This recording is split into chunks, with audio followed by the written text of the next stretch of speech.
மாஸ்கோட கேஷுவலா என்ட்ரியான நபர்.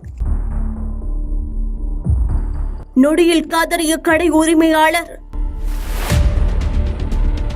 அதிர்ச்சியில் உறைய வைக்கும் திக் நிமிடங்கள்.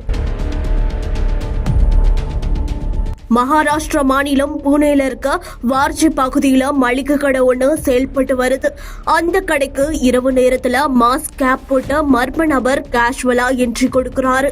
ஒரு பால் பாக்கெட் கொடுக்க சொல்லி கேக்குறாரு. அங்கு இருந்த பொண்ணும் பால் பாக்கெட் எடுத்து கொடுக்கறாங்க. அந்த நபர் பாக்கெட்ல இருந்த பணத்தை எடுக்கிற மாதிரியான பாவனைகளை செஞ்சுட்டு சிமிட்டும் நொடியில பக்கத்துல இருக்க பொண்ணோட கழுத்து செயினை பறிச்சுட்டு மின்னல் வேகத்துல எஸ்கேப் ஆகுறாரு. கடை உரிமையாளரும் அந்த நபரை துரத்திக்கிட்டே போறாங்க. ஆனா அந்த நபர் தப்பிச்சிட்டாரு. இந்த அதிர்ச்சி சம்பவம் அங்க இருக்கும் சிசிடிவி காட்சியில பதிவாகி வெளியாகி இருக்கு. காவல்துறை அதிகாரிகளும் இந்த சம்பவம் பத்தின விசாரணையை நடத்திட்டு வராங்க.